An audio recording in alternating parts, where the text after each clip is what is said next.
mayambu ahanba maktada Manipuri wari yumjauna mayambu amukka hana punemjari ngasi su aikoina mayamgi damaktani haidana phullohora story ama mayamgi damakta puduna laksari wari asi lithok sarapa matamda soi khilangkhiba yaurabasu mayamna puksel sauna ngakpiyu aduga amana wari asi hingliba natraga laikhidraba kanagumba mataga mari lenana ijaba wari nasadi bhapna mapung phana sagasatuna ijaba ngihaktang mayamgi damakta wapothana bagi damakta ijarakpa wari amakhakni phare mayam adudi wari asi haunaba tokjaraklagi ngasigi wari asigi maming khunthaki kaithel nungthilgi matamni ibohol amadi hera wari watai sanaduna lairi ibohol hoigi mayumda laina herana sum herai itaw handam marak asi khunthaki kaithel asi karigumba khamana mani nai haidana laikagi miyosing adomak hainari itaw nangdi tadabra ibohalna ganja singlaga sum herai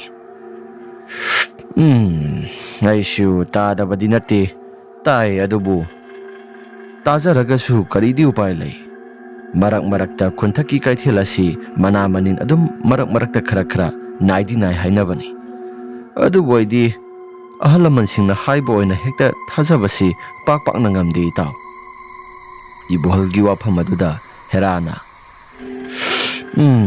aduni ibani na ganja thalagani sa sanabasu nate adubu kolgi laikai nahasingna khara sibon ngangnai nahasingde kaya thoina bo mata thajadre kaithel asida phamliba ima ibel nupi nahasing asidi kunthak asida thengjilaklaba matamda kaithel masa asida karigumba amadi adum tawi haidana kolgi miyosing adamak ngangnaribasini itaw madugi matang ado aisu isasi kaya thoina bo mata khanbu khandre khangdre handa marakti kunthak asida jaja yamna ngangnaribasisu aidi sasi kaya thoina somata thajabasu tawdi thainangai gi matamda aikoigi ipa ipu singnasu kunthak asi karigumba amadi adum tawi haidana mana manin khara nai haidana wari watai khara adum sanabani adubu tasing namakki tawrabra haibasu aidi sasi laigi tengi maramda kaya thoina somata thajadabanina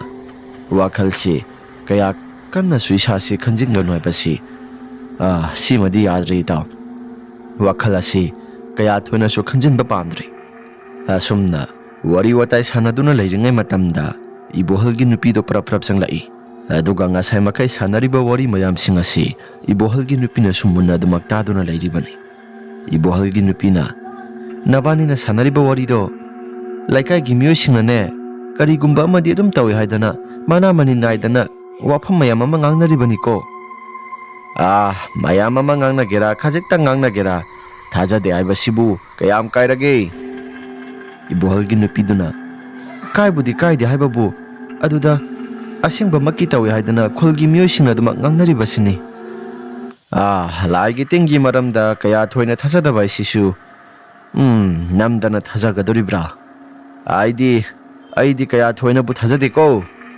khunthaki leiriba kaithel masa asibu laigi tengi maramda khara thoi haidana mayamne hekta wa launeraga hekta thajagadaba iboholdo nate iboholgi nupina nana thajawa haiba nati laikai gi miyosing khulgi miyosing na hainabado madugi hajabane hoi yare ama boirabasu sungtha ek thajadre khulgi miyosing lairiba khulgi miyosing asina hainarabasu ibohol laina thajakhidrabadi thajadre asumna hairappa matamda iboholgi nupina thajaroi nangdi mina ama hairabasu sungtha thajaroi nasada thenglaga khangadabani nati nupiya kolgi miyosingna kai bungangnabage khunthak asida numidang kaithel phambadasu kaino kharasu hainai hai aidi sasi munnabo mata buta tadre kai hainage khangde nasana ne thengnaraga dum khangjau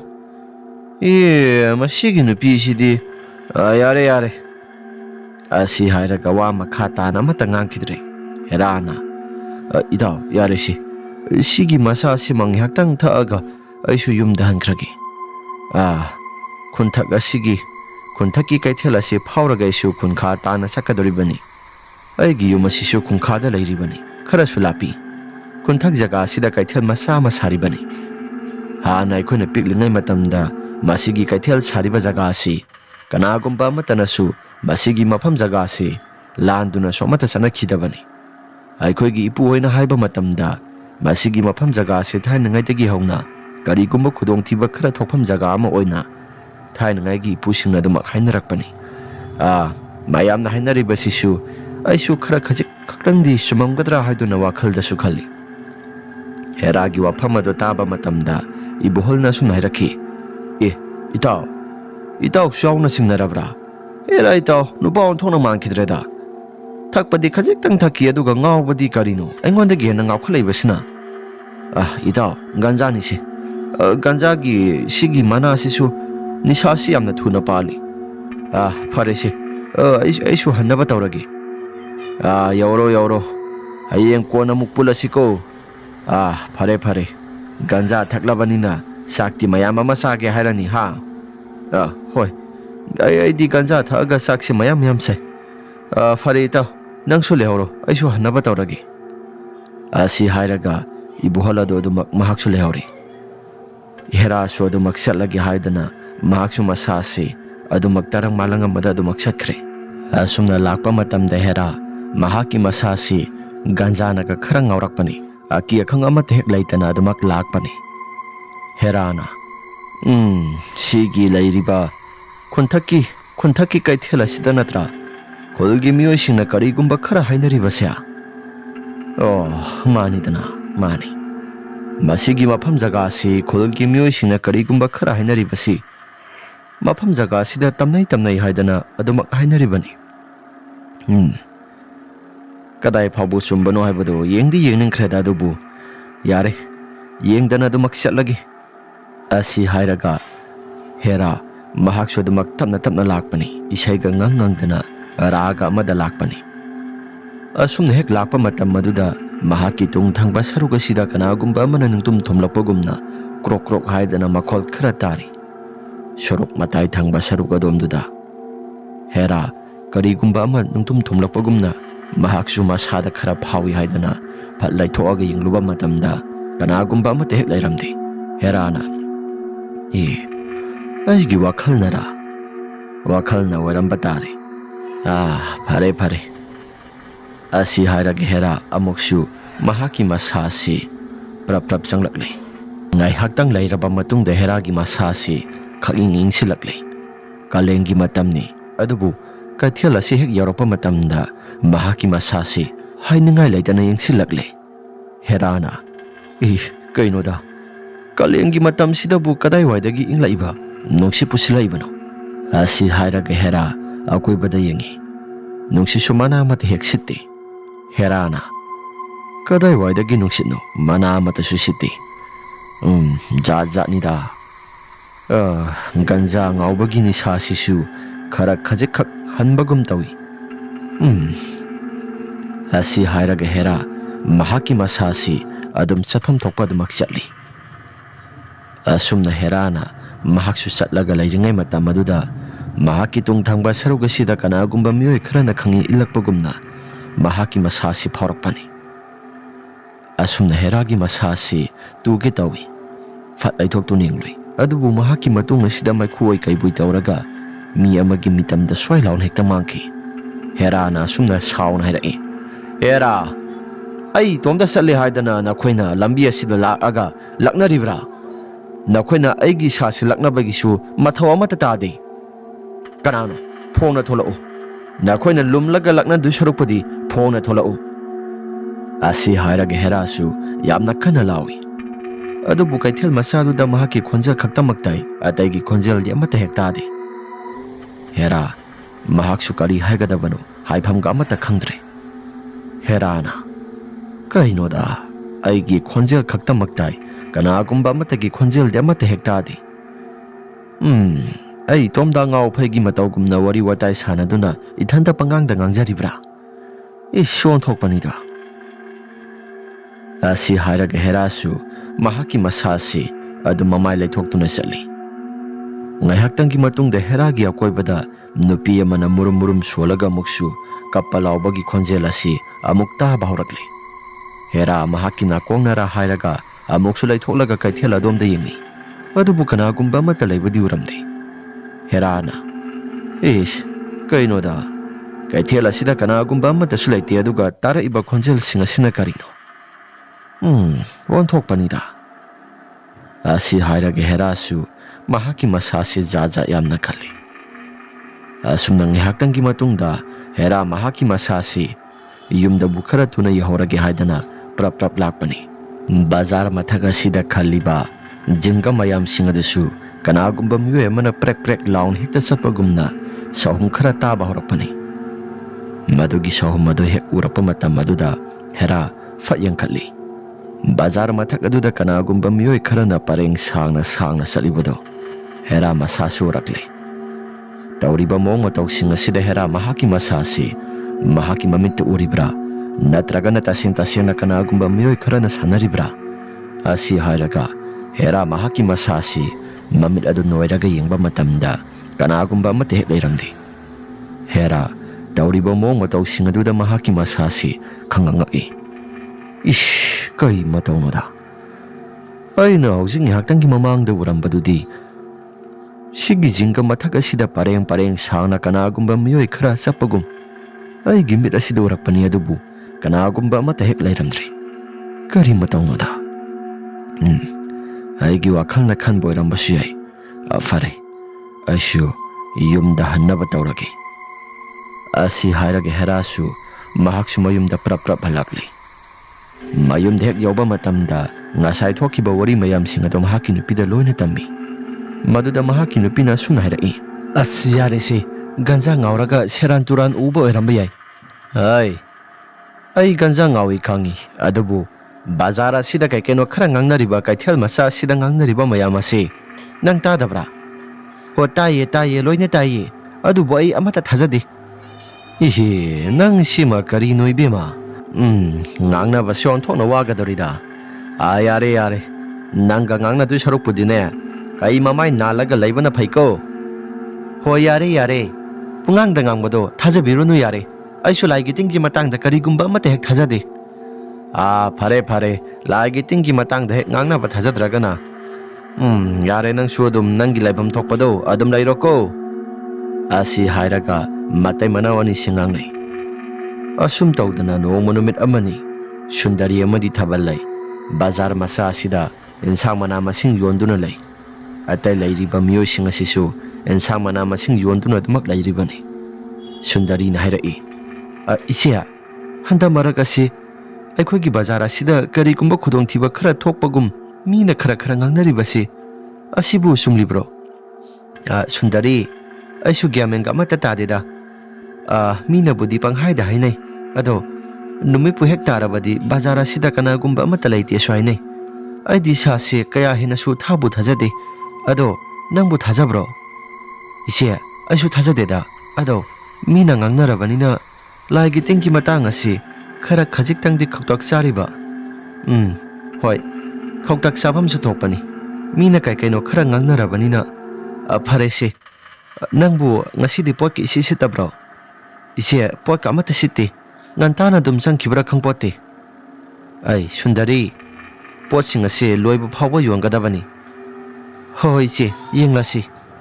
ꯑꯁꯤ ꯍꯥꯏꯔꯒ ꯁꯨꯟꯗꯔꯤ ꯑꯃꯗꯤ ꯊꯥꯕꯜ ꯂꯩ ꯏꯟꯁꯥꯡ ꯃꯅꯥ ꯃꯁꯤꯡ ꯌꯣꯟꯗꯨꯅ ꯑꯗꯨꯃꯛ ꯂꯩ꯫ ꯑꯇꯩ ꯂꯩꯔꯤꯕ ꯃꯤꯑꯣꯏꯁꯤꯡ ꯑꯁꯤꯁꯨ ꯏꯟꯁꯥꯡ ꯃꯅꯥ ꯃꯁꯤꯡ ꯌꯣꯟꯗꯨꯅ ꯑꯗꯨꯃꯛ ꯂꯩꯅꯔꯤꯕꯅꯤ꯫ ꯃꯈꯣꯏ ꯃꯌꯥꯝꯁꯤꯡ ꯑꯗꯨꯒꯤ ꯏꯟꯁꯥꯡ ꯃꯅꯥ ꯃꯁꯤꯡꯁꯤꯡ ꯑꯗꯨꯁꯨ ꯃꯤꯑꯣꯏ ꯈꯔ ꯂꯥꯛꯇꯨꯅ ꯂꯣꯏꯅ ꯍꯦꯛꯇ ꯂꯧꯅꯈ꯭ꯔꯦ꯫ ꯑꯗꯨꯕꯨ ꯁꯨꯟꯗꯔꯤ ꯑꯃꯗꯤ ꯊꯥꯕꯜ ꯂꯩꯒꯤ ꯏꯟꯁꯥꯡ ꯃꯅꯥ ꯃꯁꯤꯡꯁꯤꯡ ꯑꯗꯨꯗꯤ ꯑꯃꯠꯇ ꯍꯦꯛ ꯂꯧꯅꯗꯦ꯫ ꯁꯨꯟꯗꯔꯤꯅ ꯍꯥꯏꯔꯛꯏ: "ꯏꯆꯦ, ꯄꯣꯠꯁꯤꯡ ꯑꯁꯤꯁꯨ ꯑꯃꯠꯇ ꯁꯤꯠꯄ ꯉꯝꯗꯦ, ꯀꯔꯤꯒꯤꯅꯣ ꯁꯤꯕꯨ?"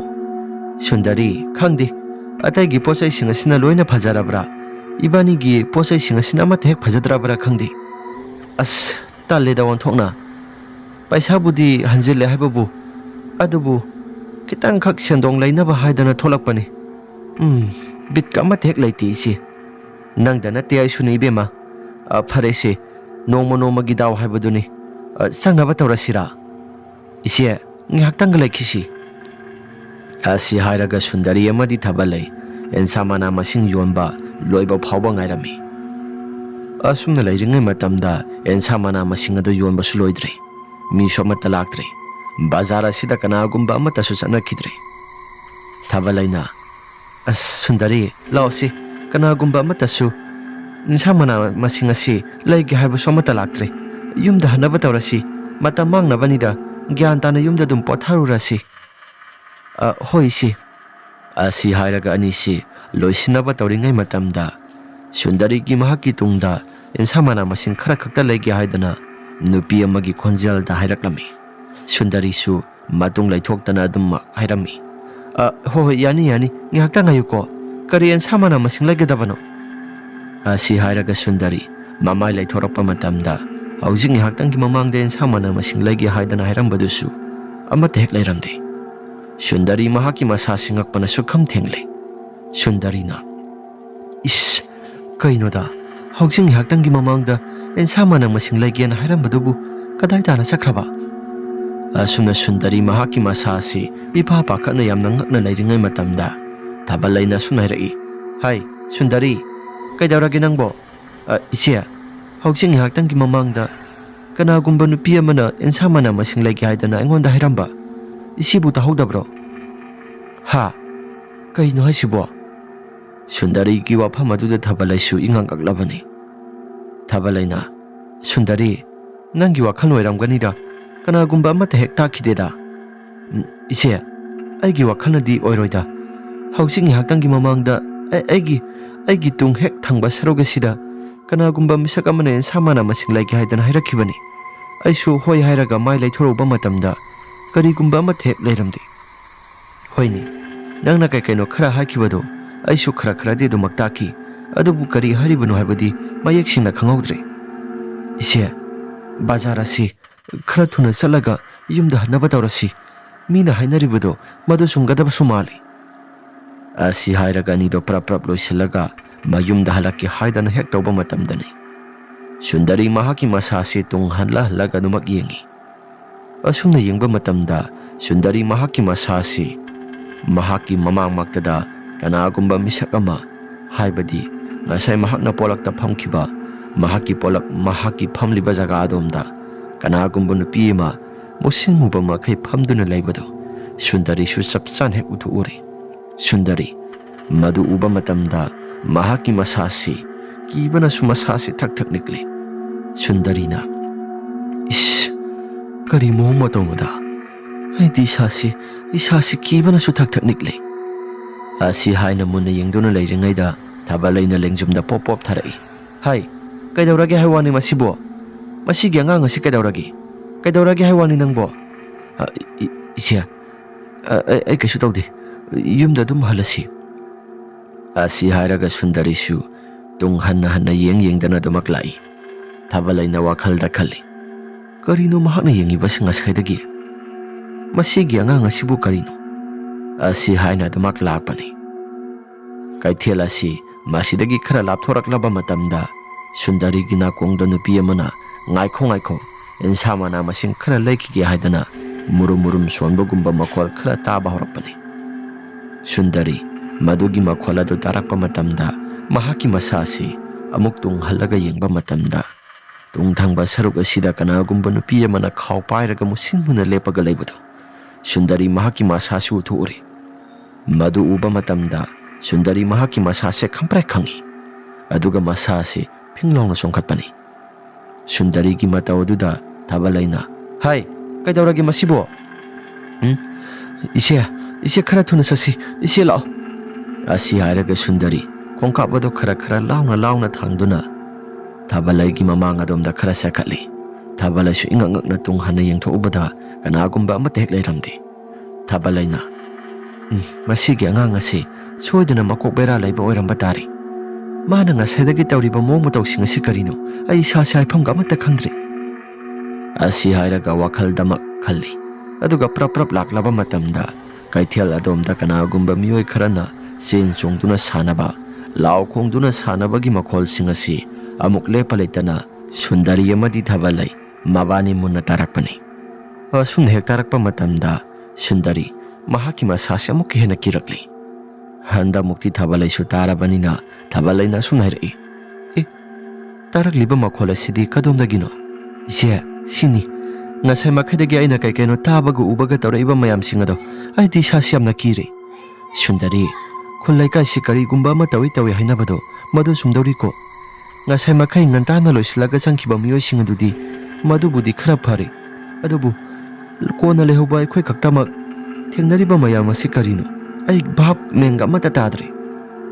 Isia khulai kai si nahan makhai asumna hek tawbrane. Kadaidagi wanoda amata tawdi. Aikhoi si asuk sanglaba matam asida insa mana masing yonduna lakpasi karigumba amata hek thengnarakteda. Adubu handa marak tawraiba mayam asi karino gyamenga amata hek tade. Isia aikhoi gi ikubokna haiba matamda kaithel asi sigi mathak khulgi khunthaki kaithel asi sidaisida thainangai matamda laitin mayam ama mathi phongba moirami hai songsu yamna songi hai. As khangdrede ise wari mayam ama laibani gyamenga amata hek tade. Asi hairaga ani sadumak lakpani. Mayumda yauri Sundari. Sundari mayumda hek yauba matamda mahaki nupa boinauda sunhairai. Is ngasai tawrakpa mawng matawsing adu karino gyamenga amata hek tade. Boinauna mahaki nupi Sundari gi wafam adu taba matamda boinauna sunhairai. Ha kaidawba yaurage? As ngasidi ise thabalai gaigasi onthokpa mataw mada kaino khara thengnarai. Ha kai thengnaraki? As sigine khunthaki kaithelado maduda aisu ngasai uhaidaba mayam ama urai madugi sumathakta kaino kharasu aisu thengnarakpani. E nangde su thenglaba matam si phawboda kaidawriba? One ngasidi insangmana su pakna siti aduna matam ase khara kuina laithagi jaidana adum laibani. Ihe sitre khanglabadi hayeng gyan tana nangsu yonba yadabro? Ha ngasi mak loina yonba yani habasu laiti.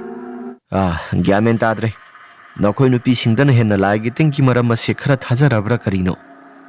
As adugi wa nateda nang haire thaba inkhang sumana amade sude. Yum asida ina insamana masing yolaga sanariba natro. Masina su khara tek tek punaribani aduna insamana masing sing ase khara yolaga sanaribani. Ai thabak sude di hairakanu. Handa maraksi sa khara nungaite haidana isu thabak ase pothabani. Hoini yare ne.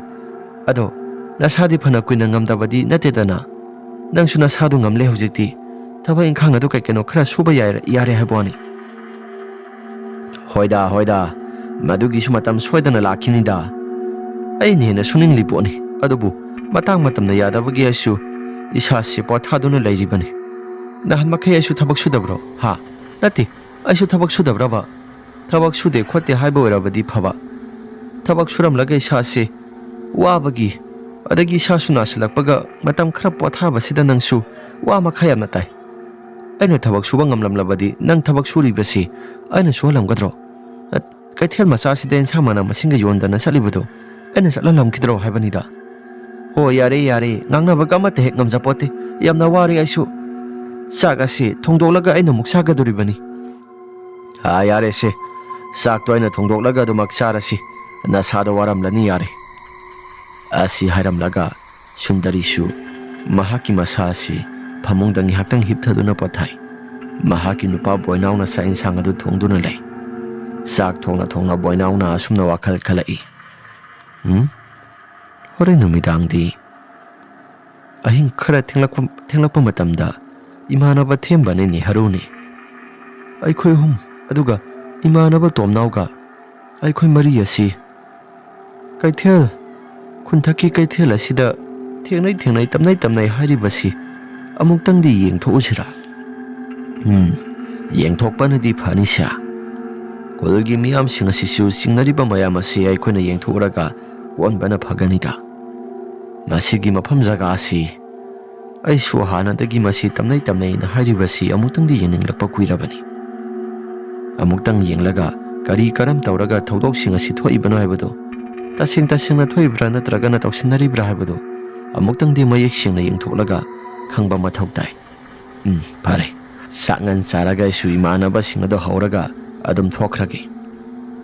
Asi hairaga boinau sagado khara thuna thongli.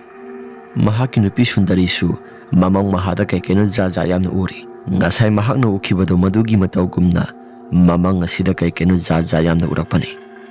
mahaki masasida kanagumba misak amana kaithel adugi hek nakal thangba saruk adomda musin muba misak ama lepaga leiribado Sundari surakle Sundarina karino sidi kanagumba ama lepaga leirisi kana oirabano kari insang pamgi kari mana masing pamgi asumna hangbada musin muba misak adusu kari gumba ama te kumlakhide Sundari sudumak yonduna dumak leiri asumna leiringai matamda Sundari mahaki masase asaba nungsit amana humlakhi Sundari asaba nungsit tunu humlakpa matamda mahaki masasi tu khyau sungi Sundari na mamai leithorappa matamda haujik ngihaktangi mamangda leiramba amuba mitam madusu amuk leibu uramdre Sundari masasi ingangakle Sundari na karino da kanagumba amatasu leiramdribasina karino haujik ngihaktangi mamangda leihouba taine asi hairaga Sundari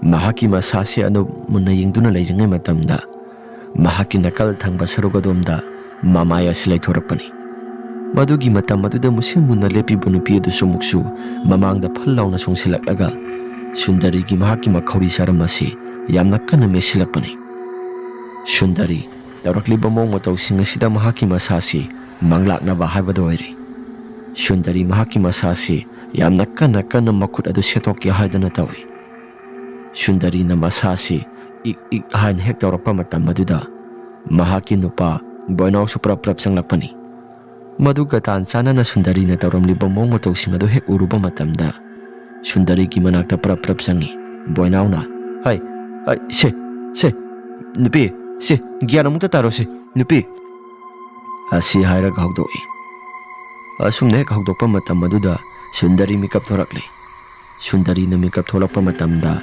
mahaki makut asina mahak masagi makhauri saram asida messenger duna leirami Sundari na hairai karino haujikido karino haidi sasi yamna kiri hai kaidaurage nangbo kaidaurage moi tamo mang asida karino ai sui sasi yamna urami aigi khauri asida laimu amana yamna kanna mesilaktuna haki haidana tawbani kaithel oina su tawi insamana masing su yona aigi khauri saram asi yamna kanna mesilaktuna aisi haki tawraklibani yare si nangi wakhalda ngasai kai keno khara khanjilaga tongkhibado maduna oirambasu yai yare tum thanaba tawro ngaikho tumba yakhiro saksu loirabani saga si saraga gyan tana tumnaba tawsi asi hairaga mate mana ani do sak sathokle mahaki masasing adusu kauksilaga sak sathoklabani pulapunna Sundari na hairai tabro isasing asigi tuition fisu singadaba wali matam su yoksilabani aidi ngasisu insamana masing ase amatasu loina silakpasu nati hoi yengsi aingonda su paisa khara laikibani aduga pulap punsilaga subra yengsi asi hairaga saga do sathokpa loisili kolik singa do sumahaki nupi Sundari na loisilahurage haidana loisilahuri boinaw sumamana ba amani unaruge haidana tholakpani Sundari na sumna hayawi thengna gahanjilakano ko matam yamna phate hoi asi hairaga boinaw sodumak tholakpani mamana ba themba Neharu Tomnaw makhoi ahum ase haure makhoi ahum ase tholakpa matamda Tomnaw na sumna hairai boinaw nang na horai se kadogsaino kaisu tawgumsida atai sum laidana kalen thagi matamni hangsi langboina sum laisi haidana kokthokpanida thembana hairai boinaw aidi na han makhai nangonda wafam ama haigena tawbani nang khaktasu nati sida lairiba aikhoi Neharu Tomnaw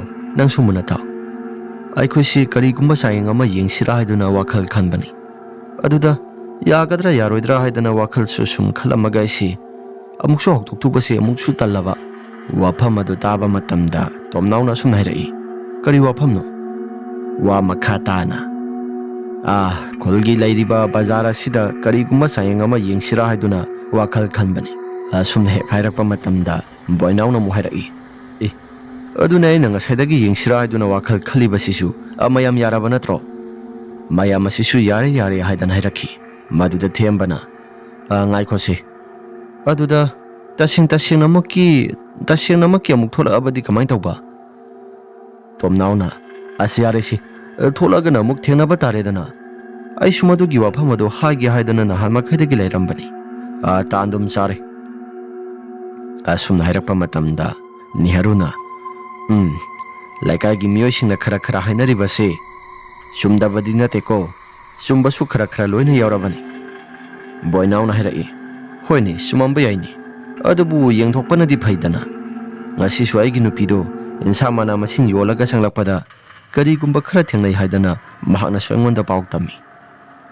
Khangdre gyamenga tade adu itauksa duk kendal khara di aduma paiki sabra. Pairagum sida madu pairadi laigi tingi thoramga taubaga amatek yararoida. Asi hairaga makhoi sedumak lakpani khunthaki kaithel adomda. Boinauna kaithel asidi imam mamida.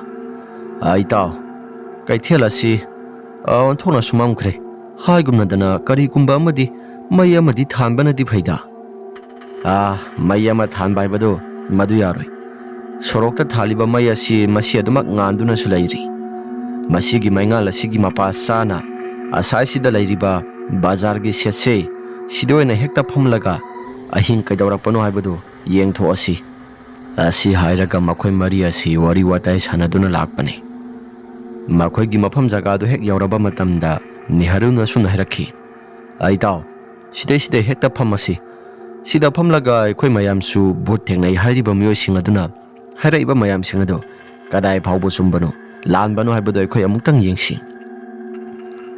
Asi hairaga makhoi mari asisu masina phare hairaga bazar manakta lairamba phak ama tap launa pairaga makhoisu phamduna dumak ngaiduna laibane. Niharuna matam masidi onthona ngaibasi kuigadorida jwar sanaraga ngaisira. Niharugi wafam adu taba matamda boinauna hairai yareda maisu yaudana kadaidagi jwar sanagadoribano natai chadaba nangsu. Asi haiduna lairangai matamda nungsit khara sitpa horakle. Niharuna laamalehe nungsit sitpa horakle. Boinauna lakteko laabadi karigumba kharadi sahum khara phangpham thokpani adubu hauji phawada karigumba amata hek phangdribasini. Asi hairaga lairami. Ngaihaktangi matungda makhoisu adum tumina lairingai matamda kaithel asida nupi amagi khonjel taba horakle. Asumna khonjel asigi maikai adomda laidana yengba matamda kaithelgi mamang pangba sarugadomda angaubi amagi matawgumna nupi ama phere haiduna laibado makhoisu uri. Madu uba matamda boinauna sunairai nahan makai tamnai na hairibasidi sigi angaubi manbisira mayam asina kinaribasa. Thembana hoini nahan makai mayamna kinaribasidi sigi angaubi sinatro angaubi mali angaubi natro. Asi hairaga makhoi mari asi adum munna yengduna lei. Angaubi manbi nupi asisu murum solaga nokhi tauraga makhoi gi manak tana do maksanglakpani. Asumna manakta hek yauraklaba matamda angaubi manbido fatlai silakle. Aduga makhoi marida paisa nirakle wadi amata ngangdi. Angaubi sida makhoi mayam sangduna sunai. Hai chalo kaidagi paisa no paisa ga mathek laiti. Asuk thenglaba matam asida akhoi di hangchi langgi haidana lakpani. Aduga khol asida su tamnai haidana lakpani. Tamnariba masigi khunthakki kaithel asi akhoi gi laikai ojarabasu akhoi nongmata tamnaba thengnade. Chalo angaubi ga loina thajilakpada pumsai saini chalo. Asumna hek hairuba matamda angaubi do boinaun hakibani. Boinau sunon tharaklaga nongkhalakpa matamda nupi do lairamdre. Aduga makhoi mayam asisu ingangakle. Nupi ado lairamdabaduda asumna boinauna hairai nakhoi mayam hojiki nupi do uhoba natro. Atai mayam asisu uhowi aduga ikhang khangawdana aikhoi sumai asi tungda laithoktuna lairingai matamda nupi ado kadai tana sakrabano kari maramgidamakta khangawdana mukmangkhibano haibado aikhoi sumasa khangawdre haidana boinau hoigi mamanabasing asina hairakhi. Asumna boinau amadi mamanabasing adu sungakpana khamthengle. Niharuna hairai hera nupi bodu yamna thuna mangibadubu aidi onthona su thajakhidreda thusu yamna thukhre. Khulaikai gi miyam singna hainaribado madu sumgadoribro. Khangde ꯈꯨꯜ ꯂꯩꯀꯥꯏꯒꯤ ꯃꯤꯑꯣꯏꯁꯤꯡ ꯑꯁꯤꯅ ꯍꯥꯏꯅꯔꯤꯕꯗꯨ ꯃꯗꯨ ꯆꯨꯝꯒꯗꯧꯔꯤꯕ꯭ꯔꯥ? ꯑꯁꯨꯝꯅ ꯃꯈꯣꯏ ꯃꯌꯥꯝ ꯑꯁꯤ ꯋꯥꯔꯤ ꯋꯥꯇꯥꯏ ꯁꯥꯟꯅꯗꯨꯅ ꯂꯩꯔꯤꯉꯩ ꯃꯇꯝꯗ ꯕꯖꯥꯔ ꯑꯁꯤꯒꯤ ꯃꯊꯛꯇ ꯈꯜꯂꯤꯕ ꯖꯤꯡꯒ ꯑꯁꯤꯁꯨ ꯀꯅꯥꯒꯨꯝꯕ ꯃꯤꯑꯣꯏ ꯑꯃꯅ ꯍꯦꯛꯇ ꯅꯨꯡꯖ꯭ꯔꯦꯡ ꯁꯩꯔꯛꯄꯒꯨꯝꯅ ꯋꯥ ꯋꯥ ꯇꯥꯕ ꯍꯧꯔꯛꯄꯅꯤ꯫ ꯃꯈꯣꯜꯁꯤꯡ ꯑꯗꯨ ꯇꯥꯕ ꯃꯇꯝꯗ ꯃꯈꯣꯏ ꯃꯔꯤ ꯑꯁꯤꯁꯨ ꯑꯗꯨꯛꯀꯤ ꯃꯇꯤꯛ ꯌꯥꯝꯅ ꯄꯥꯈꯠꯂꯤ꯫ ꯈꯪꯄ꯭ꯔꯦꯛ ꯈꯪꯏ, "ꯏꯁ, ꯏꯇꯥꯎꯁꯥ, ꯕꯖꯥꯔ ꯃꯊꯛ ꯊꯪꯕ ꯁꯔꯨꯛ ꯑꯁꯣꯝꯁꯤꯗ ꯅꯨꯡꯖ꯭ꯔꯦꯡ ꯆꯥꯏꯔꯛꯄꯒꯨꯝꯅ ꯆꯥꯏꯔꯛꯏꯕꯁꯤ ꯅꯈꯣꯏꯕꯨ ꯃꯈꯣꯜꯁꯤꯡ ꯑꯁꯤ?" ꯑꯁꯨꯝꯅ ꯕꯣꯏꯅꯥꯎꯅ ꯌꯥꯝꯅ ꯄꯥꯈꯠꯅ ꯍꯥꯏꯕꯅꯤ꯫ ꯅꯤꯍꯥꯔꯨꯅ, "ꯑꯩꯈꯣꯏꯁꯨ ꯇꯥꯏꯅꯤ ꯏꯇꯥꯎ, ꯇꯥꯏꯅꯤ." ꯑꯁꯨꯝꯅ ꯂꯩꯔꯤꯉꯩ ꯃꯇꯝꯗ ꯕꯖꯥꯔ ꯃꯅꯨꯡ ꯑꯁꯤꯗ ꯀꯔꯤꯒꯨꯝꯕ ꯁꯥ ꯑꯃꯅ ꯉꯪꯕꯒꯤ ꯃꯈꯣꯜ ꯑꯁꯤ ꯇꯥꯔꯛꯄꯅꯤ꯫ ꯑꯁꯨꯝꯅ ꯇꯥꯔꯛꯄ ꯃꯇꯝ ꯑꯗꯨꯗ ꯃꯌꯥꯝ ꯑꯁꯤ ꯉꯛꯄꯅ ꯁꯨꯛꯈꯝ ꯊꯦꯡꯂꯤ꯫ ꯄꯨꯡ ꯑꯗꯨ ꯀꯌꯥ ꯇꯥꯔꯒꯦ ꯍꯥꯏꯗꯅ ꯅꯤꯍꯥꯔꯨꯅ ꯃꯍꯥꯛꯀꯤ ꯈꯨꯗꯥꯡꯗ ꯁꯤꯔꯛꯄ ꯘꯔꯤ ꯑꯗꯨ ꯍꯥꯏꯐꯦꯠ ꯌꯦꯡꯂꯨꯕ ꯃꯇꯝꯗ ꯄꯨꯡ ꯑꯗꯨ 1 ꯈꯤꯇꯪ ꯇꯥꯔꯒ ꯂꯩꯔꯝꯃꯤ꯫ ꯅꯤꯍꯥꯔꯨꯅ ꯑꯁꯨꯝ ꯍꯥꯏꯔꯛꯈꯤ, "ꯑꯦ, ꯉꯁꯥꯏꯗꯤ ꯐꯅ ꯉꯟꯅ ꯊꯣꯛꯂꯛꯈꯤꯕꯒꯨꯝ ꯇꯧꯗꯥꯏꯅꯦ, ꯑꯗꯨꯒ ꯃꯇꯧ ꯀꯔꯝꯅ?" ꯃꯌꯥꯝ ꯑꯁꯤꯅ ꯄꯨꯡ ꯀꯌꯥ ꯇꯥꯔꯒꯦ ꯍꯥꯏꯗꯅ ꯍꯪꯕ ꯃꯇꯝꯗ ꯄꯨꯡ ꯑꯗꯨ 1 ꯇꯥꯔꯦ ꯍꯥꯏꯗꯅ ꯃꯈꯣꯏꯅ ꯍꯥꯏꯈꯤ꯫ ꯃꯇꯧꯁꯤꯡ ꯑꯗꯨꯗ ꯌꯥꯝꯅ ꯉꯛꯅꯈꯤ꯫ ꯑꯁꯨꯝꯅ ꯂꯩꯔꯤꯉꯩ ꯃꯇꯝꯗ ꯕꯖꯥꯔ ꯃꯅꯨꯡ ꯑꯁꯤꯗ ꯀꯅꯥꯒꯨꯝꯕ ꯅꯨꯄꯤ ꯑꯃꯅ ꯌꯥꯝꯅ ꯀꯟꯅ ꯀꯞꯇꯅ ꯃꯍꯥꯛꯀꯤ ꯃꯁꯥꯗꯣ ꯑꯗꯨꯃꯛ ꯃꯃꯤ ꯁꯥꯃꯤ ꯑꯣꯏꯅ ꯆꯠꯂꯤꯕꯗꯨ ꯃꯈꯣꯏ ꯃꯔꯤ ꯑꯁꯤ ꯎꯕ ꯍꯧꯔꯛꯄꯅꯤ꯫ ꯑꯁꯨꯝꯅ ꯎꯔꯛꯄ ꯃꯇꯝ ꯑꯗꯨꯗ ꯂꯋꯥꯏꯁꯝ ꯆꯞ ꯍꯦꯛꯇ ꯌꯨꯡꯈꯠꯂꯤ ꯃꯈꯣꯏ ꯃꯔꯤ ꯑꯗꯨ꯫ ꯑꯁꯨꯝꯅ ꯂꯩꯔꯤꯉꯩ ꯃꯇꯝ ꯑꯁꯤꯗ ꯑꯉꯥꯡ ꯃꯌꯥꯝꯒꯤ ꯃꯃꯤ ꯃꯌꯥꯝ ꯑꯃ ꯃꯈꯣꯏꯒꯤ ꯀꯩꯊꯦꯜ ꯑꯁꯤꯗ ꯇꯥꯕ ꯍꯧꯔꯛꯄꯅꯤ꯫ ꯊꯥꯕꯜ ꯑꯁꯤꯁꯨ ꯏꯉꯧ ꯉꯧꯅ ꯊꯣꯛꯂꯤ꯫ ꯑꯁꯨꯝꯅ ꯈꯨꯟꯊꯛꯀꯤ ꯀꯩꯊꯦꯜ ꯑꯁꯤꯗ ꯀꯩꯒꯨꯝꯕ ꯃꯈꯣꯜ ꯈꯔ ꯇꯥꯔꯛꯄ ꯃꯇꯝ ꯑꯁꯤꯗ ꯕꯣꯏꯅꯥꯎ ꯃꯍꯥꯛꯀꯤ ꯃꯁꯥꯁꯤꯗꯤ ꯀꯤꯕ ꯑꯁꯨꯝ ꯍꯦꯟꯒꯠꯂꯛꯂꯤ꯫ ꯊꯦꯝꯕ ꯃꯍꯥꯛꯀꯤ ꯃꯁꯥꯁꯤ ꯍꯥꯟꯅꯗꯒꯤ ꯍꯧꯅ ꯀꯌꯥ ꯊꯣꯏꯅꯁꯨ ꯀꯤꯒꯟꯗꯕꯅꯤ꯫ ꯊꯦꯝꯕꯅ ꯑꯁꯨꯝꯅ ꯍꯥꯏꯔꯛꯏ, "ꯍꯦꯔꯥ ꯏꯇꯥꯎꯁꯥ, ꯂꯥꯏ ꯑꯣꯏꯔꯦ ꯃꯤ ꯑꯣꯏꯔꯦ ꯐꯥꯒꯗꯣꯔꯤꯕꯅꯤ꯫ ꯉꯁꯥꯏ ꯅꯈꯣꯏ ꯒꯟꯖꯥ ꯈꯔ ꯄꯨꯊꯣꯛꯅꯈꯤꯕꯗꯥꯏꯅꯦ?" ꯑꯁꯤ ꯍꯥꯏꯔꯒ ꯒꯟꯖꯥ ꯑꯁꯤ ꯄꯨꯊꯣꯔꯛꯇꯨꯅ ꯊꯛꯅꯕ ꯍꯥꯏꯗꯅ ꯇꯧꯔꯤꯉꯩ ꯃꯇꯝꯗ ꯃꯈꯣꯏꯅ ꯂꯩꯔꯤꯕ ꯍꯦꯛ ꯃꯊꯛ ꯊꯪꯕ ꯁꯔꯨꯛ ꯑꯗꯣꯝꯗꯨꯗ ꯀꯅꯥꯒꯨꯝꯕ ꯃꯤꯁꯛ ꯑꯃꯅ ꯗꯣꯡ ꯂꯥꯎꯅ ꯍꯦꯛꯇ ꯊꯤꯟꯖꯤꯜꯂꯛꯄꯅꯤ꯫ ꯑꯁꯨꯝꯅ ꯊꯤꯟꯖꯤꯜꯂꯛꯄ ꯃꯇꯝ ꯑꯗꯨꯗ ꯈꯪꯄ꯭ꯔꯦꯛ ꯈꯪꯏ ꯊꯦꯝꯕꯗꯣ꯫ ꯊꯦꯝꯕꯅ, "ꯍꯩ, ꯇꯝꯅꯒꯦ ꯍꯥꯏꯔꯕꯁꯨ ꯉꯥꯏꯍꯥꯛꯇꯪ ꯂꯩꯔꯒ ꯇꯝꯂꯛꯎ꯫ ꯒꯟꯖꯥꯁꯤ ꯍꯥꯏꯐꯦꯠꯇꯪ ꯊꯛꯀꯦ, ꯒꯟꯖꯥꯁꯤ ꯊꯛꯂꯒ ꯊꯦꯡꯅꯁꯤ." ꯑꯁꯨꯝꯅ ꯍꯦꯛ ꯍꯥꯏꯈꯤꯕ ꯃꯇꯝꯗ ꯕꯖꯥꯔꯒꯤ ꯅꯥꯀꯜꯁꯤꯡꯗ ꯐꯝꯅꯔꯤꯕ ꯗꯨꯀꯥꯟ ꯃꯌꯥꯝꯁꯤꯡ ꯑꯗꯨꯁꯨ ꯄꯣꯛ ꯄꯣꯛ ꯂꯥꯎꯅ ꯍꯦꯛꯇ ꯃꯅꯨꯡꯗꯒꯤ ꯄꯣꯠꯆꯩ ꯊꯨꯒꯥꯏꯕ ꯌꯥꯡꯈꯥꯏꯕꯒꯤ ꯃꯈꯣꯜ ꯑꯁꯤ ꯂꯦꯞꯄ ꯂꯩꯇꯅ ꯇꯥꯔꯛꯄꯅꯤ꯫ ꯑꯁꯨꯝꯅ ꯃꯈꯣꯜ ꯑꯗꯨ ꯇꯥꯔꯛꯄ ꯃꯇꯝ ꯑꯗꯨꯗ ꯃꯈꯣꯏ ꯃꯔꯤ ꯑꯁꯤ ꯑꯁꯨꯛꯀꯤ ꯃꯇꯤꯛ ꯌꯥꯝꯅ ꯀꯤꯔꯤ꯫ ꯒꯟꯖꯥ ꯀꯛꯂꯝꯕ ꯊꯦꯝꯕꯁꯨ ꯃꯁꯥꯁꯤ ꯊꯛ ꯅꯤꯛꯅ ꯃꯍꯥꯛꯀꯤ ꯃꯁꯥꯁꯤꯁꯨ ꯊꯛ ꯅꯤꯛꯅ ꯀꯤꯕ ꯐꯥꯎꯔꯤ꯫ ꯑꯁꯨꯝꯅ ꯐꯥꯎꯔꯛꯄ ꯃꯇꯝ ꯑꯗꯨꯗ ꯊꯦꯝꯕꯅ, "ꯏꯇꯥꯎ, ꯁꯤꯗꯤ ꯃꯌꯥꯝꯅ ꯍꯥꯏꯅꯔꯤꯕꯁꯤ ꯃꯁꯤ ꯆꯨꯝꯒꯅꯤꯗ ꯏꯇꯥꯎ." ꯑꯁꯨꯝꯅ ꯍꯥꯏꯔꯛꯄ ꯃꯇꯝ ꯑꯁꯤꯗ ꯃꯈꯣꯏ ꯃꯔꯤ ꯑꯁꯤ ꯀꯤꯕꯅ ꯊꯛ ꯅꯤꯛꯂꯤ꯫ ꯉꯥꯏꯍꯥꯛꯇꯪ ꯂꯩꯔꯕ ꯃꯇꯨꯡꯗ ꯅꯨꯄꯤ ꯑꯃꯒꯤ ꯈꯣꯟꯖꯦꯜꯗ ꯃꯈꯣꯏ ꯃꯌꯥꯝꯒꯤ ꯃꯇꯨꯡ ꯑꯗꯨꯗ ꯌꯥꯝꯅ ꯀꯟꯅ ꯍꯦꯛꯇ ꯂꯥꯎꯔꯛꯄꯅꯤ꯫ ꯈꯪꯄ꯭ꯔꯦꯛ ꯈꯪꯏ ꯃꯈꯣꯏ ꯃꯔꯤ ꯑꯁꯤ ꯇꯨꯡ ꯂꯩꯊꯣꯛꯇꯨꯅ ꯍꯦꯛ ꯌꯦꯡꯂꯨꯕ ꯃꯇꯝꯗꯅ ꯀꯅꯥꯒꯨꯝꯕ ꯑꯃꯠꯇ ꯍꯦꯛ ꯂꯩꯔꯝꯗꯦ꯫ ꯇꯧꯔꯤꯕ ꯃꯑꯣꯡ ꯃꯇꯧꯁꯤꯡ ꯑꯁꯤꯗ ꯃꯈꯣꯏ ꯃꯔꯤ ꯑꯁꯤ ꯀꯤꯕꯅꯁꯨ ꯌꯥꯗ꯭ꯔꯦ꯫ ꯃꯈꯣꯏ ꯃꯔꯤ ꯑꯁꯤ ꯍꯧꯒꯠꯂꯒ ꯆꯠꯂꯁꯤ ꯍꯥꯏꯗꯅ ꯍꯦꯛ ꯇꯧꯕ ꯃꯇꯝꯗ ꯅꯤꯍꯥꯔꯨꯒꯤ ꯃꯍꯥꯛꯀꯤ ꯇꯨꯡ ꯊꯪꯕ ꯁꯔꯨꯛꯇ ꯌꯥꯝꯅ ꯀꯟꯅ ꯅꯨꯄꯤ ꯑꯃꯒꯤ ꯈꯣꯟꯖꯦꯜꯗ ꯅꯣꯛꯄꯒꯤ ꯃꯈꯣꯜ ꯑꯁꯤ ꯍꯦꯛ ꯇꯧꯕ ꯍꯧꯔꯛꯂꯤ꯫ ꯃꯗꯨꯒꯤ ꯃꯇꯧ ꯑꯗꯨꯗ ꯅꯤꯍꯥꯔꯨ ꯃꯍꯥꯛꯀꯤ ꯃꯁꯥꯁꯤ ꯈꯪꯄ꯭ꯔꯦꯛ ꯈꯪꯂꯤ꯫ ꯅꯤꯍꯥꯔꯨ ꯇꯨꯡ ꯂꯩꯊꯣꯛꯇꯨꯅ ꯍꯦꯛ ꯌꯦꯡꯂꯨꯕ ꯃꯇꯝꯗꯁꯨ ꯀꯅꯥꯒꯨꯝꯕ ꯑꯃꯠꯇ ꯍꯦꯛ ꯂꯩꯔꯝꯗꯦ꯫ ꯅꯤꯍꯥꯔꯨ ꯃꯍꯥꯛꯀꯤ ꯃꯁꯥꯁꯤ ꯈꯪꯄ꯭ꯔꯦꯛ ꯈꯪꯂꯒ ꯀꯅꯥꯅꯣ ꯍꯥꯏꯔꯒ ꯂꯩꯗꯅ ꯌꯦꯡꯉꯤ, ꯑꯗꯨꯕꯨ ꯀꯅꯥꯒꯨꯝꯕ ꯑꯃꯠꯇ ꯎꯕꯗꯤ ꯐꯪꯗꯦ꯫ ꯅꯤꯍꯥꯔꯨꯅ, "ꯀꯔꯤ ꯃꯑꯣꯡ ꯃꯇꯧꯅꯣꯗ? ꯍꯧꯖꯤꯛꯇ ꯑꯩꯒꯤ ꯅꯥꯀꯣꯡ ꯑꯁꯤꯗ ꯌꯥꯝꯅ ꯀꯟꯅ ꯂꯥꯎꯕꯒꯤ ꯈꯣꯟꯖꯦꯜ ꯑꯃ." ꯑꯁꯨꯝꯅ ꯂꯩꯔꯤꯉꯩ ꯃꯇꯝꯗ ꯅꯤꯍꯥꯔꯨ ꯃꯍꯥꯛꯀꯤ ꯇꯨꯡ ꯊꯪꯕ ꯁꯔꯨꯛ ꯑꯗꯣꯝꯗ ꯑꯃꯨꯛꯀꯁꯨ ꯑꯉꯥꯡ ꯑꯃꯅ ꯌꯥꯝꯅ ꯀꯟꯅ ꯀꯞꯄꯒꯤ ꯈꯣꯟꯖꯦꯜ ꯑꯁꯤ ꯇꯥꯕ ꯍꯧꯔꯛꯄꯅꯤ꯫ ꯅꯤꯍꯥꯔꯨ ꯃꯗꯨꯒꯤ ꯈꯣꯟꯖꯦꯜ ꯑꯗꯨ ꯍꯦꯛ ꯇꯥꯔꯨꯕ ꯃꯇꯝꯗ ꯃꯍꯥꯛꯀꯤ ꯃꯁꯥꯁꯤ ꯃꯥꯏꯀꯩ ꯁꯂꯥꯏ ꯈꯪꯗꯅ ꯍꯦꯛꯇ ꯆꯦꯟꯈ꯭ꯔꯦ꯫ ꯑꯁꯨꯝꯅ ꯇꯥꯔꯛꯄ ꯃꯌꯥꯝꯁꯤꯡ ꯑꯁꯤꯗ ꯇꯣꯝꯅꯥꯎ ꯑꯃꯗꯤ ꯊꯦꯝꯕ, ꯕꯣꯏꯅꯥꯎꯁꯨ ꯃꯁꯥꯁꯤ ꯏꯄꯥ ꯄꯥꯈꯠꯂꯛꯇꯨꯅ ꯄ꯭ꯔꯞ ꯆꯦꯟꯕ ꯍꯧꯔꯛꯄꯅꯤ꯫ ꯑꯁꯨꯝꯅ ꯆꯦꯜꯂꯛꯄ ꯃꯇꯝ ꯑꯗꯨꯗ ꯃꯈꯣꯏꯒꯤ ꯇꯨꯡ ꯊꯪꯕ ꯁꯔꯨꯛ ꯑꯁꯤꯗ ꯑꯉꯥꯡ ꯃꯌꯥꯝ ꯑꯃ ꯑꯃꯗꯤ ꯅꯨꯄꯤ ꯑꯃꯈꯛꯅ ꯌꯥꯝꯅ ꯀꯟꯅ ꯇꯥꯅꯔꯛꯄꯒꯨꯝꯅ ꯇꯧꯔꯛꯂꯤ꯫ ꯑꯁꯨꯝꯅ ꯃꯌꯥꯝ ꯑꯁꯤ ꯆꯦꯟꯕ ꯃꯇꯝꯗ ꯇꯣꯝꯅꯥꯎ ꯃꯍꯥꯛꯀꯤ ꯃꯁꯥꯁꯤ ꯎꯞꯊꯨꯅꯗꯨꯅ ꯇꯨꯁꯤꯜꯂꯤ꯫ ꯃꯈꯣꯏ ꯑꯍꯨꯝ ꯑꯁꯤꯗꯤ ꯑꯗꯨꯃꯛ ꯆꯦꯟꯈ꯭ꯔꯕꯅꯤ꯫ ꯇꯣꯝꯅꯥꯎꯅ ꯇꯨꯁꯤꯜꯍꯧꯏ ꯍꯥꯏꯕꯁꯤ ꯃꯈꯣꯏꯗꯤ ꯑꯃꯠꯇ ꯈꯪꯍꯧꯗ꯭ꯔꯦ꯫ ꯑꯁꯨꯝꯅ ꯂꯩꯔꯤꯉꯩ ꯃꯇꯝꯗ ꯇꯣꯝꯅꯥꯎ ꯃꯍꯥꯛꯀꯤ ꯃꯃꯥꯡꯃꯛꯇꯗ angauba malaba nupi ama yamna kana paisilakli. Madugi sumathakta nupi amasu yamna kana paisilaklaba matamda angang mayamsing aduna tomnaugi mathakta sabi kakatana net-netana sanay. Angangsing adusu yengba matamda kiba phangli. Mamay mamising adusu patha pumtharaba amagi matawgumna tomnaugi masada onsin duna pangnok tunoi. Tomnau mahaki masasi yamna kana lauraba matungda masasi adumak gyan mangduna wanthakre. Asumna laijingnay matamda tomnau mahaki masasi gyan mangduna laijingnay matamdanay.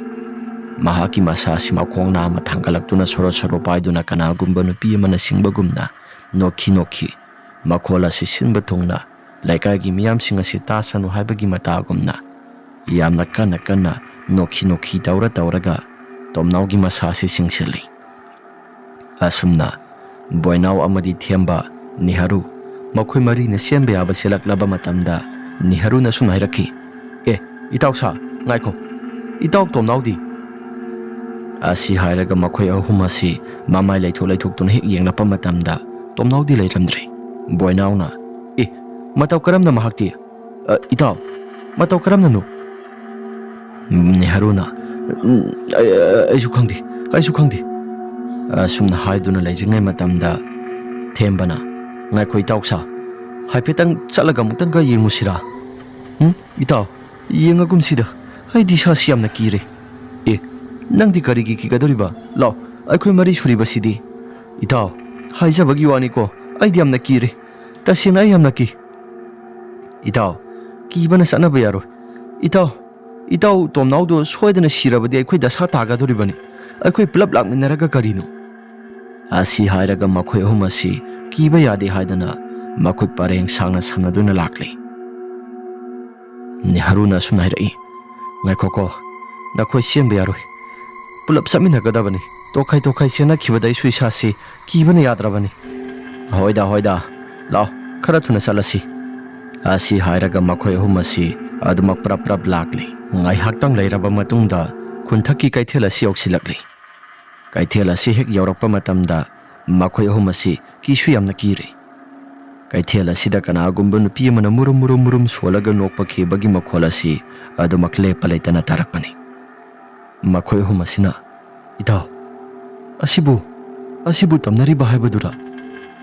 Asumna ngangnaduna leiringai matamda aikhoi makhola mataribasi nakhoi anidi tadabro. Asumna hanglai Niharuna hanglakpani. Makhola si nupa amana murum solaga kanagumba amaga wari watai sanabagumda makhol khara sutarakpani. Makhola do hek taba matamda makhoi ahumdi masasi kadai waidagi tarakpa khonjel no haidana laidana yengpani. Asumna hek yengluba matamda makhoi ahumna tarakliba khonjel asi mayek singna uraklei. Thabalgi mangala sida kaithelgi hek nakal thangba sarugodomda nupa ama phamlaga murum sonbagumna makhol khara taraklibado madu uba horklei. Nupa ama na phamduna kanagumba amaga wari watai sanabagumna leijibado makhoi suraklei. Asumna urakpa matamda makhoi singasi kibana suthak thakniklei. Boinauna hairai ada leirise itaw tomnau natro. Asumna hairai mani itaw tomnaugi khonjel mangkhreda. Thembana mu hairakpani. Asumna makhoi si khara thuna manak waida changsilaga yengsi haidana khara thuna changsilaga yengbani. Asumna hek yengluba matamda tomnau asi kanagumba amaga murum solaga wari watai sanabagumna makhoi ani hek urakli. Tomnaugi masa asisu thak niktuna ngangiba marol mayam asi kanaganu haiba somata khangdi. Asumna leiringai matamda boinauna asumna hek koksilore itaw tomnau.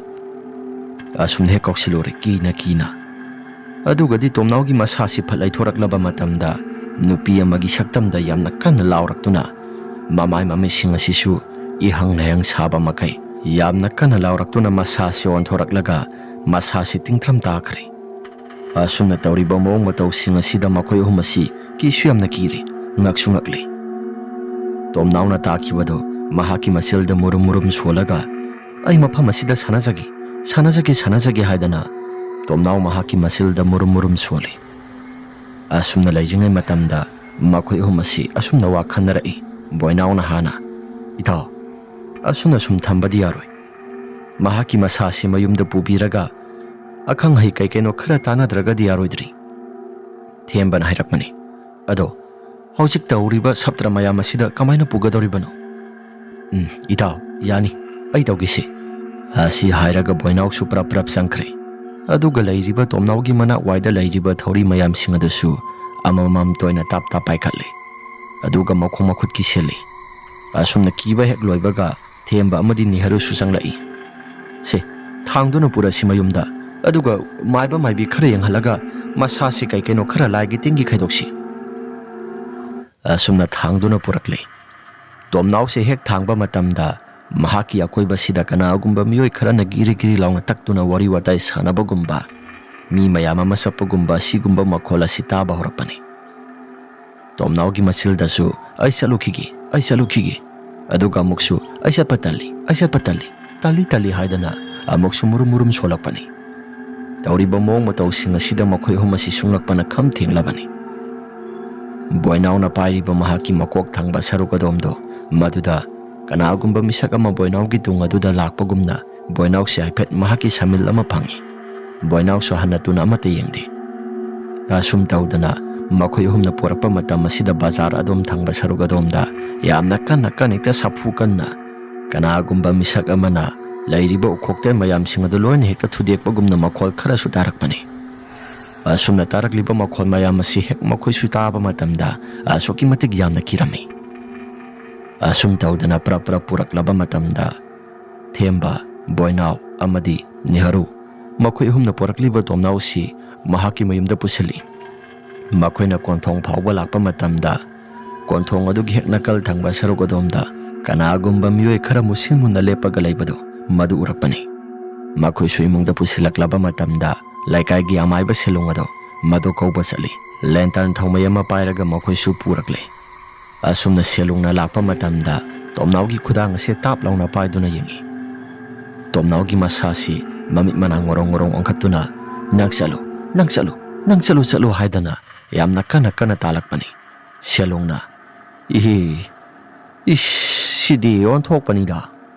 Asumna hairakpa matamda Niharuna oza magi masada sangiba sibu matam kuina mamangdagi bazara sida nupi ama aikoigi pugi haktakta nupi ama sikhi hai. Nupi asi kakta sunatana mahaki masa nupa amasu pulap puna siminaki hai. Adugi thawai asi mahaki masada sangledana. Ipu aduna oiba tare. Ngasai khuna satpa matamda angang masa mayam amagi khonjel aduga langba khopagi makhol ama mayam ama taida tariba se masina oiba tare. Asumna yamna kina hairakpani maraiga tali tawraga. Selungna mani masi pumnamakse kulla sida loisilibani haidana thawai asi matik sana phajana loisilhogdaba maduna oigadoribani. Isa sai susa gyan menga mate hek taatre. Phanaba tawrage. Asi hairage hek lai khuramba matamda tomnaw hoigi imung asi satra tawba horakle. Tomnawgi nupi amadi mahaki mama mapa sing asi su yengi. Mama mapa sing asi nangangi. Kari maramgidamakta nakoina kaithela duda ahingi matam asida saluribano hairaga ngang horakpani. Makhoi su khumpham ga amata leitre.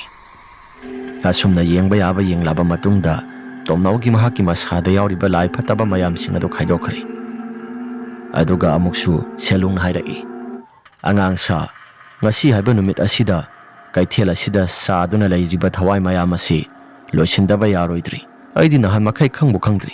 Laikagi miyam singna thajaba kharasu thajadaba kharasu do mag yauribani. Adubuna khoisu thajadadana mafam jaga aduda salaga yingthobani. Adubu phare hojikti haukrabadi haukre. Yengthokpa taredana. Mathi phongba sia sum helaklabadi khunthakki lairiba kaithela sisu numidangi matamda nahawadi amna kanna numidangi matam phawbada kaithela si phamnarambani. Hojikti kanagumba amatasu kaithela sida numidangi matamda thokpa phangna khidrabani. Masi phangnabigidamakta karigumba khara tawnaba senba langba tawrusi nakhoi humsu tholau.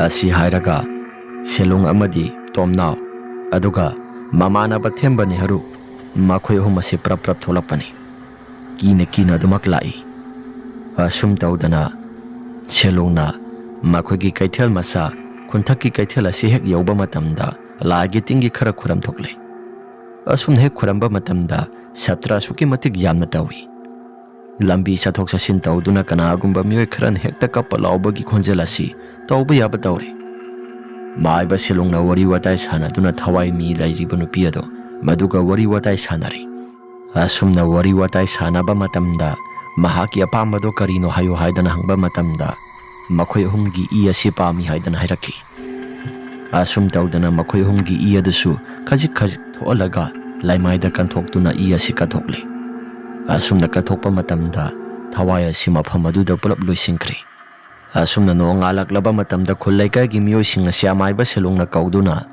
ꯂꯩꯀꯥꯏ ꯑꯁꯤꯗ ꯊꯣꯛꯂꯤꯕ ꯈꯨꯟꯊꯛꯀꯤ ꯀꯩꯊꯦꯜ ꯑꯁꯤꯗ ꯊꯣꯛꯂꯤꯕ ꯃꯌꯥꯝ ꯑꯁꯤ ꯃꯈꯥ ꯇꯥꯅ ꯑꯃꯠꯇ ꯊꯣꯛꯂꯛꯂꯔꯣꯏ ꯍꯥꯏꯗꯨꯅ ꯃꯌꯥꯝ ꯑꯁꯤ ꯑꯃꯥꯏꯕ ꯁꯦꯂꯣꯡꯅ ꯍꯥꯏꯈ꯭ꯔꯦ ꯃꯁꯤꯒꯤ ꯃꯇꯨꯡꯗ ꯃꯈꯥ ꯇꯥꯅ ꯀꯩꯁꯨ ꯊꯣꯏꯗꯣꯛꯄ ꯑꯃꯠꯇ ꯇꯧꯔꯛꯈꯤꯗ꯭ꯔꯦ ꯅꯨꯃꯤꯗꯥꯡꯒꯤ ꯃꯇꯝꯗ ꯃꯌꯥꯝꯅ ꯀꯤꯅꯔꯝꯕꯁꯤꯡ ꯑꯗꯨꯁꯨ ꯑꯃꯠꯇ ꯍꯦꯛ ꯀꯤꯈꯤꯗ꯭ꯔꯦ ꯃꯐꯝ ꯑꯁꯤꯗ ꯅꯨꯃꯤꯗꯥꯡ ꯈꯨꯗꯤꯡꯒꯤ ꯄꯣꯛꯐꯝ ꯐꯝꯗꯕ ꯃꯌꯥꯝꯁꯤꯡ ꯑꯗꯨꯁꯨ ꯐꯝꯕ ꯍꯧꯔꯛꯂꯦ ꯑꯁꯨꯝꯅ ꯈꯨꯟꯊꯛꯀꯤ ꯀꯩꯊꯦꯜ ꯑꯁꯤꯁꯨ ꯀꯩꯁꯨ ꯊꯣꯏꯗꯣꯛꯄ ꯑꯃꯠꯇ ꯇꯧꯗꯅ ꯅꯨꯡꯉꯥꯏꯅ ꯑꯗꯨꯃꯛ ꯀꯩꯊꯦꯜ ꯑꯁꯤ ꯐꯝꯗꯨꯅ ꯃꯌꯥꯝ ꯑꯁꯤ ꯍꯔꯥꯎ ꯍꯔꯥꯎ ꯂꯩꯈ꯭ꯔꯦ ꯋꯥꯔꯤ ꯑꯁꯤ ꯃꯇꯥꯡ ꯑꯁꯤꯗ ꯂꯣꯏꯁꯤꯟꯖꯔꯦ ꯋꯥꯔꯤ ꯑꯁꯤ ꯅꯨꯡꯉꯥꯏꯕꯤꯔꯕꯗꯤ ꯂꯥꯏꯛ ꯑꯃꯗꯤ ꯁꯕꯁꯀ꯭ꯔꯥꯏꯕ ꯁꯤꯌꯔ ꯇꯧꯕꯤꯔꯝꯃꯨ ꯍꯥꯏꯗꯨꯅ ꯍꯥꯏꯖꯔꯤ ꯐꯔꯦ ꯃꯌꯥꯝ ꯑꯗꯨꯗꯤ ꯃꯊꯪꯒꯤ ꯋꯥꯔꯤꯗ ꯑꯃꯨꯛ ꯍꯟꯅ ꯊꯦꯡꯅꯔꯁꯤ